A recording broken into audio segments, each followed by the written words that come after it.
안녕하세요. 오늘도 이민자들의 궁금증을 풀어주기 위해서 저희 지코TV 팀이 모였습니다. 언제든지 모입니다. 저희는 어려운 상황에서도 이민자들의 궁금증을 위해서라면 이렇게 앱으로라도 만나서 궁금증을 풀어드리는 걸로 앞으로도 꼭 약속을 드리겠습니다. 네, 오늘도 G2G 코리아의 공동대표이자 플러신학대학의 이학준 교수님 그리고 송인철 교수님 모셨습니다. 네, 안녕하세요. 안녕하세요. 네, 오늘도 지난 시간에 이어서 코로나 바이러스에 대해서 한번 토론을 이어가려고 합니다. 이번 코로나 사태로 저희 신앙생활에도 아주 큰 변화가 있습니다.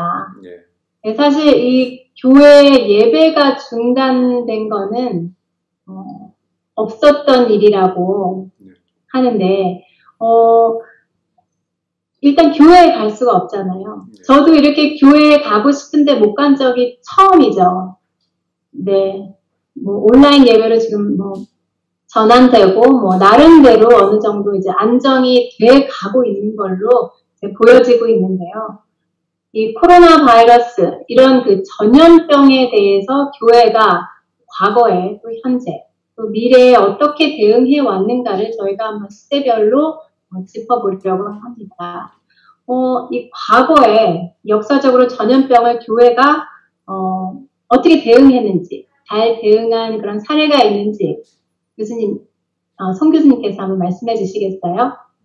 네, 지금 뭐 한인교회들이 뭐 대체적으로 잘 대응하고 있다라는 생각이 들어요. 발빠르게 지금 온라인 예배로 이제 전환을 했고 여러 가지 또 사역들 중단 없이 잘 이렇게 진행하고 계신다고 제가 이제 소식을 듣고 있고요. 과거를 저희가 살펴본다면은 이렇게 큰 전염병이 일어났던 게 초대교회 한 2세기에 한 번, 그 다음에 이제 3세기에 한 번 이런 식으로 로마 제국에 큰 전염병이 한 번 일어났던 적이 있었는데요. 기독교인들도 마찬가지로 전염병에 많이 노출되었고 영향을 받았는데 그 당시 이제 역사적으로 따지면은 예수께서 부활하시고 승천하신 그 이후와 가까운 시기잖아요, 초대교회가. 네. 그래서 이제 강력한 어떤 부활 신앙들을 이제 초대 교인들, 교부들이 이제 갖고 있었다라고 저희가 생각해 볼 수 있을 것 같아요. 마찬가지로 이제 초대 교인들도 뭐 전염병이라든가 박해라든가 뭐 순교의 위협이라든가 이 두려움을 느꼈다라고 할 수 있겠는데 그럼에도 불구하고 초대 교회가 갖고 있었던 부활 신앙, 예수 그리스도에 대한 어떤 부활 신앙이 로마 제국의 이제 일반 시민들보다 훨씬 더 강력했기 때문에 그 위험들을 더 이제 이겨낼 수 있었다라는 이제 기록들이 상당히 많이 있고, 그리고 이제 그 당시에 뭐 4세기 전까지는 로마 제국으로부터 기독교가 계속 박해를 받았는데요. 이렇게 이제 전염병을 겪으면서 이 로마 제국에 어려움이 있을 때 오히려 기독교인들이 나서서 솔선수범했던 그런 모습들이 많이 기록에 남아 있어요. 예를 들면 전염병에 걸려서 이제 부모가 죽었을 때 버려진 아이들 또는 기형 아이들이 이렇게 출산되었을 때, 그래서 버려졌을 때, 기독교인들이 이제 두려워하지 않고 그런 아이들을 이렇게 입양했다라는 기록들이 또 이제 많이 남아 있습니다. 그래서 어려울 때 오히려 기독교인들이 매우 높은 그런 윤리적인 삶, 의식을 이제 보여줌으로써 로마 제국으로부터, 시민들로부터 신뢰를 얻기 시작했다라는 그런 내용들이 많이 있는데요. 그래서 그 2세기, 3세기에 일어났던 어떤 그 초대교회의 대응들을 저희가 조금 이렇게 살펴볼 필요가 있다고 생각이 듭니다. 결국 이제 이 옆에 있는 사람들이 어떤 생명을 잃고 이렇게 해나가면 그때 그 국가 시스템에 대한 우리가 전번에 얘기 나온 시스템의 약점도 노출되지만 저는 볼 때 개개인이 갖고 있는 하나의 내성, 그러니까 그럴까요? 내공, 이것도 노출이 된다고 봐요. 그러니까 이런 걸 통해서 내공이 세고 또 안이 잘 다져진 사람들은 질서 있게 하면서도 이거를 헤쳐나가는데 그렇지 않고 그 안에 어떤 그런 불안과 앞날에 대한 뭐 이런 여러 가지 있는 사람들은 굉장히 이런 속에서 이제 자기 보호적, 자기 중심적이 되는 경향들이 굉장히 많죠. 개인도 그렇고 저는 가정도 그렇다고 봅니다. 그래서 교회가 그런 걸 보여줄 수 있는 기회가 별로 없었죠. 초대교회 때. 그러니까 이런 위기 때에 교회가 갖고 있었던 뭐 쉽게 말씀드리면 쌓여진 내공, 집단 내공 이런 부분들이 뭐 거침없이 발휘가 됐다고 봅니다. 그래서 그 중에 하나는 부활 신앙도 큰 역할을 했겠지만 그렇다고 해서 뭐 신천지처럼 막무가내 짓을 한 건 절대 아니잖아요.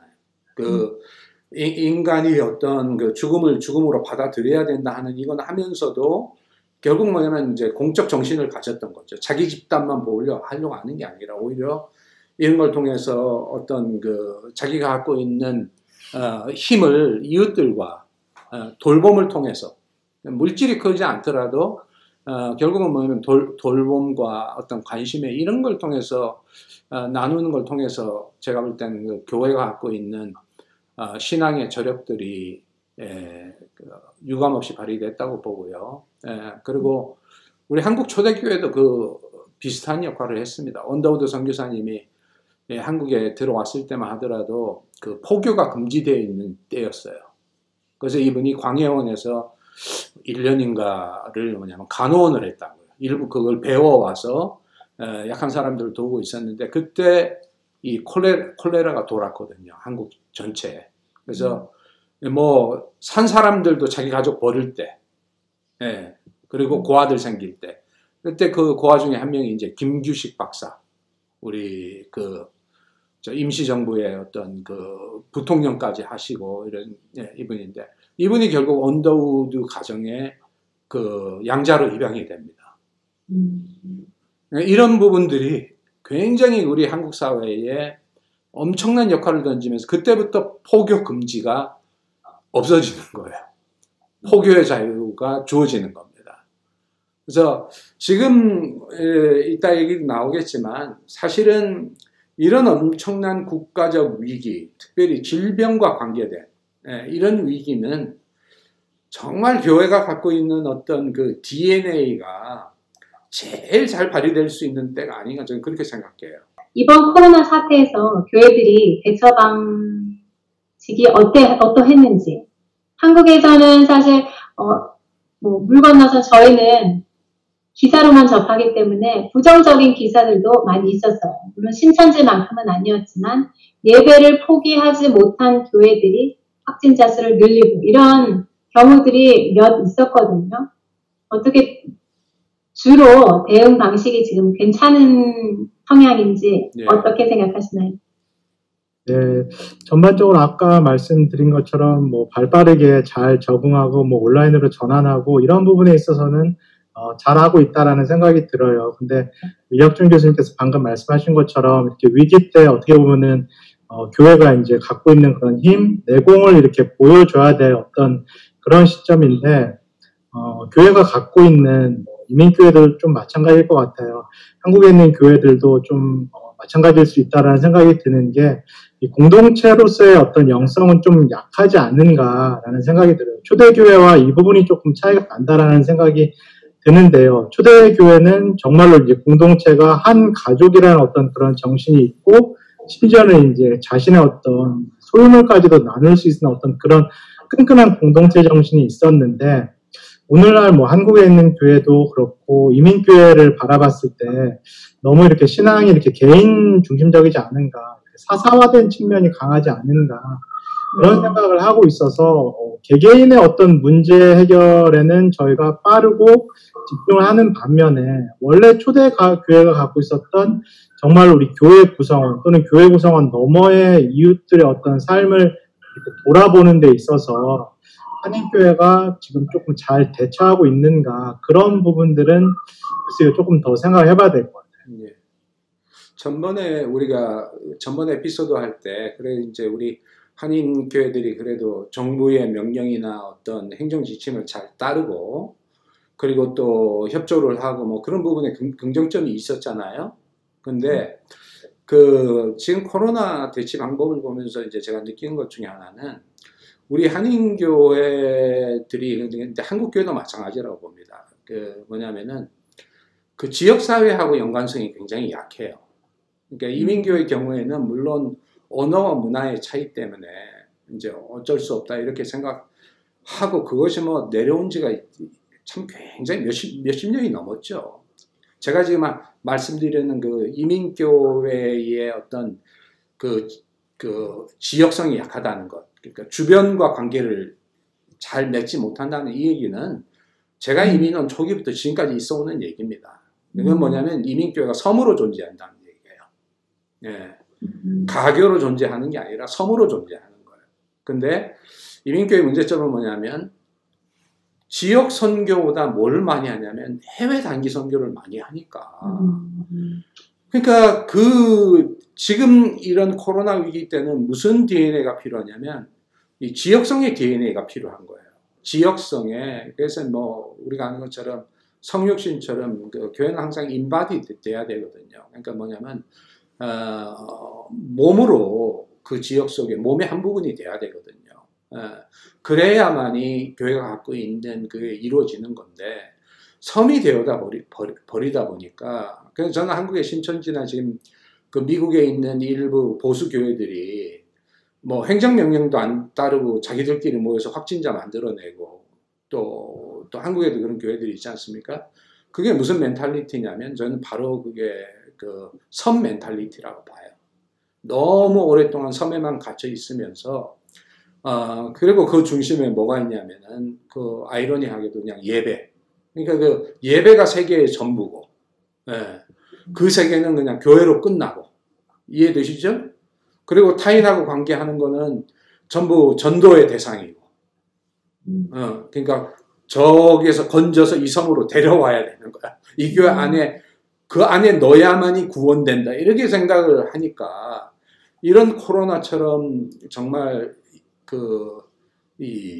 정말 남한테 피해를 안 줘야 되는 이때 오히려 거꾸로 피해를 줘서 교회가 어려움을 겪는. 그러니까 중세 시대하고 비슷하잖아요. 왜 중세 시대 그 전번에 우리가 얘기 나눴던 그 패스트 때 그 교회 모여서 뭐 붙잡고 기도하고 그 성인들의 그런 어떤 유물 붙잡고 기도하다가 그냥 인구 3분의 1이 죽게 되는. 그러니까 교회가 권력이 되고 교회가 자기중심적이 되면 그때는 뭐냐면 여지없이 이런 위기 때 그 속성이 도출된다고 봅니다. 그런 면에서는 한인교회가 이걸 통해서 그 크든 작든 이번 기회도 늦지가 아직 않았으니까 그 지역 선교로 적지만 눈을 돌릴 수 있는 그런 계기가 좀 됐으면 좋겠습니다. 네, 맞는 말씀입니다. 공감돼요. 그래서 요즘 그런 작은 교회들이라도 지역사회를 위해서 봉사하고 뭐 코로나에 대해서 취약계층인 노인들을 위해서 장을 봐주기도 하고 또 그런 장본 그런 금액을 또 매칭도 해주고 뭐 이렇게 정말 아기자기하고 정말 미소가 지어지는 그런 봉사들을 하더라고요. 예. 그런 거 참 좋은 것 같아요. 예. 이럴 때일수록 교회가 모범이 돼야 하고, 예. 이 교수님 말씀하신 것처럼 이렇게 저희가 예배에 굉장히 중심을 많이 두고 있잖아요. 그런 예배가 지금 완전히 급변했단 말이에요. 그래서 처음에는 갈팡질팡 하다가 이제 온라인 예배로 전환이 되고 또 그게 많이 보완이 되고 있기는 하지만 그럼에도 불구하고 한계가 있단 말이에요. 예. 네, 그래서 이런 변화가 있는데 이런 코로나 사태 중에 크리스천의 예배와 영성이 어떤 방향으로 나가야 하는지 좀 말씀해 주시겠어요? 예. 그 예배와 영성에 관계 지금 뭐 이학준 교수님께서 잘 말씀해 주신 것 같아요. 저희가 예배가 갑자기 이렇게 중단됐기 때문에 심리적으로 이제 불안한 게 사실이죠. 불안한 게 사실이라서 어떻게든 이거를 이제 온라인 상황으로도 이어가자. 이제 그 부분을 신경을 많이 쓰는데 조금 이 기회가 오히려 뭐 우리의 삶이 이렇게 스탑된 것처럼 교회의 어떤 예배 지금까지의 모습이 우리가 원하지 않았지만 이제 스탑이 된 이 상황에서 뭐 이학준 교수님 말씀하신 대로 다시 한번 뭐 예배의 목적이라든가 예배를 드리는 이유가 무엇인지에 대해서 뭐 교회적 차원뿐만 아니라 개개인의 어떤 신앙인으로서 저희가 한번 생각해 봐야 될 것 같아요. 내가 교회에 나가는 목적이 교회를 나감으로써 하나님으로부터 은혜를 받아서 나 또는 내 가족, 내 자녀가 잘 되는 것, 이것이 나의 신앙생활의 목적인가? 아니면은 내가 예배에 참여하는 이유가 결국은 내 주위의 어떤 이웃 또는 형제 자매를 돌보기 위함인가? 이 부분을 한번 다시 이제 재정립해야 될 필요가 있다라는 생각이 들고요. 종교개혁 당시에 뭐 루터라든가 이제 칼빈 같은 그런 종교개혁자들은 이 사회적인 차원을 상당히 많이 강조한 게 사실이거든요. 루터 같은 경우는 이 비텐베르크 도시의 공동 모금함, 연보함을 만들어서 이제 그 당시에 이제 어려웠던 계층에게 무상으로 이제 그 기금을 나눠주는 그런 일을 했었고, 칼빈 같은 경우도 제네바에서 이 프렌치 펀드라는 걸 만들어서 그 당시에 이제 종교적인 난민들에게 어떤 실제적인 재정적인 이제 경제적인 도움을 주려고 애를 많이 썼는데요.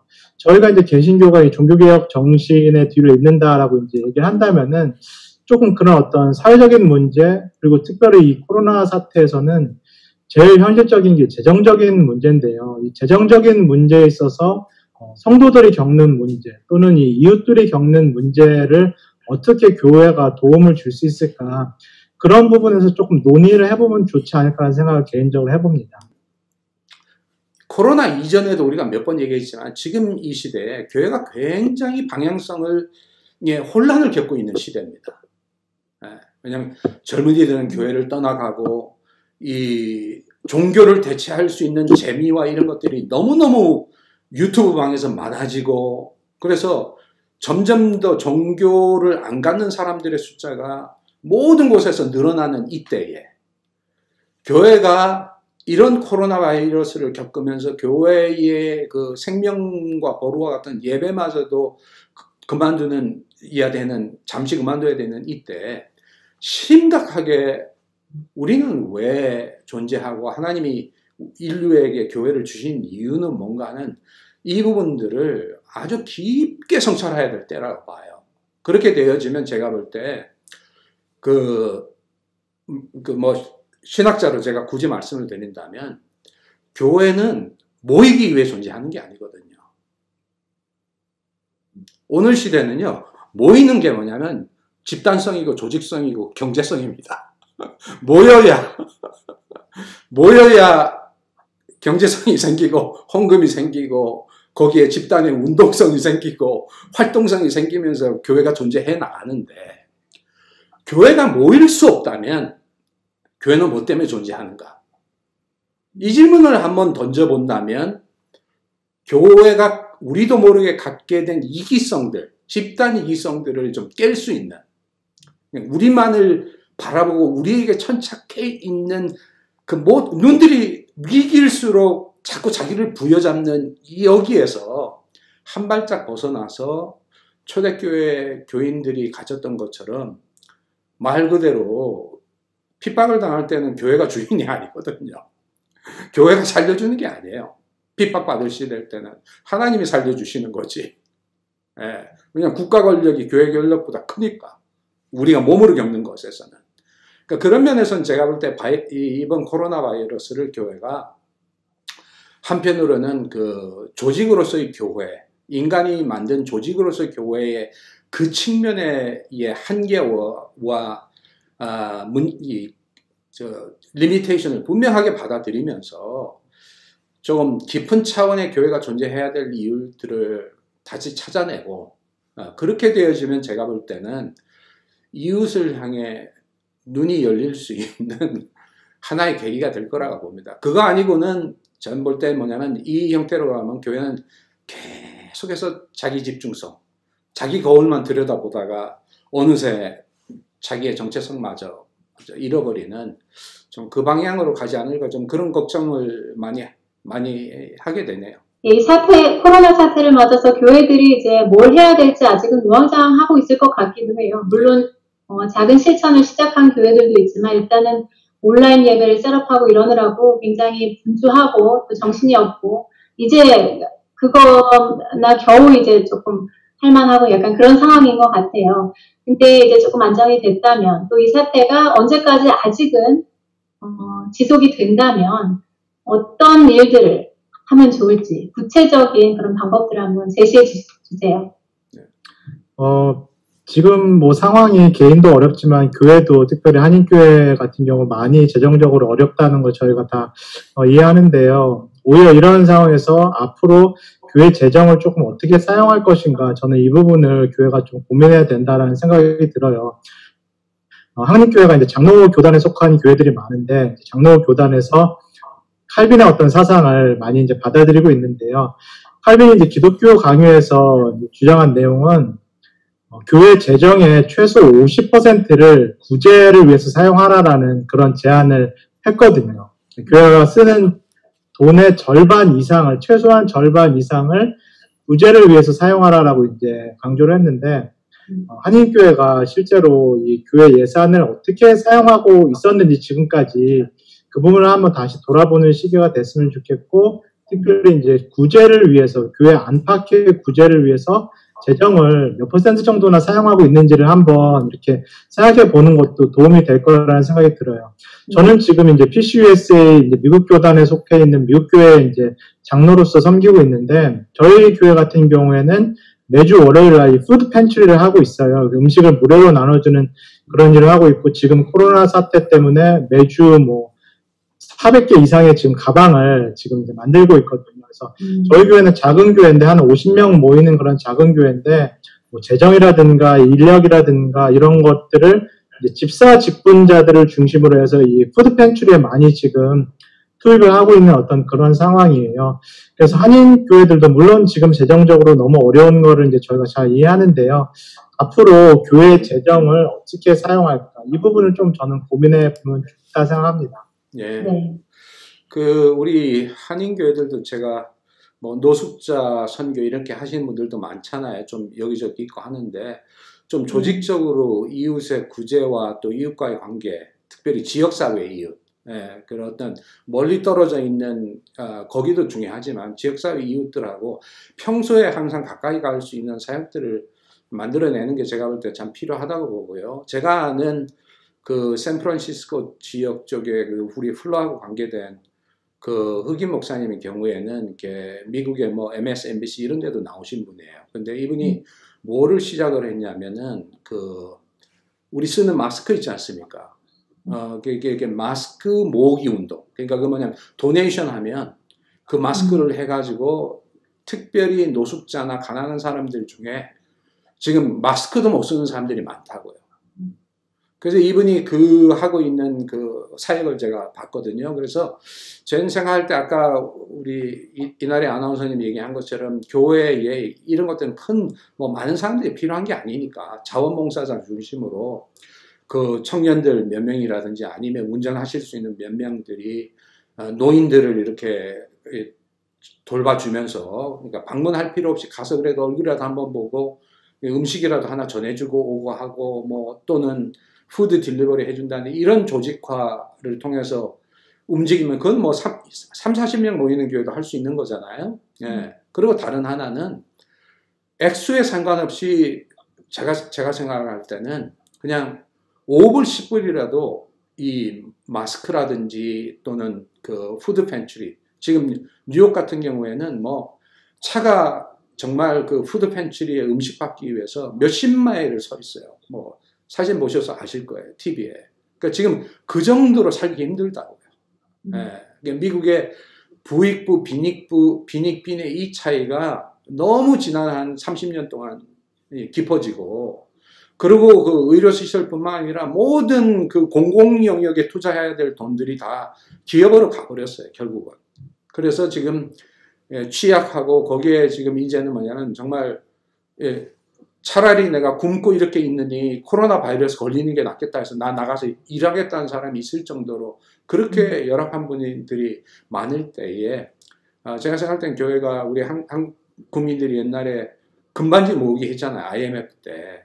근데 뭐 금반지 모아서 IMF 이긴 거 아니거든요. 그때 그 나온 회의적인 목소리, 그거 해봤자 택도 없다고 얘기했거든요. 예. 그렇지만 제가 볼 땐 정신이 중요하다고 봐요, 교회도. 예. 그래서 그런 면에서는 교회들이 지금 이 위기에 필요한 뭐 그런 어떤 마스크라든지 아니면은 그 음식 그 썩지 않는 캔이라든지 이런 부분들을 살 수 있거나 아니면 거기에 도네이션 하면서 그 기독교의 기본적 정신을 살릴 수 있으면 좋겠어요. 지금 어려운 사람들이 멀리 있지 않고 저희 주변에 있다는 말씀이세요. 그러니까 뭐 멀리 선교도 하고 그런 것도 물론 필요하지만 지금은 우선적으로 지역과 아주 밀접한 관계를 맺는 교회가 지역에서 모범이 되면 그것도 저절로 선교가 되지 않을까. 네. 네, 그런 말씀이신 것 같습니다. 이번 기회에 신앙생활의 목적, 교회의 목적, 이런 게 다 한번 심각하게 리셋해보는 그런 시간이 됐으면 좋겠습니다. 네, 다음 시간에도 저희 꼭 필요한 주제로 다시 찾아뵙겠습니다. 시청해주셔서 고맙습니다.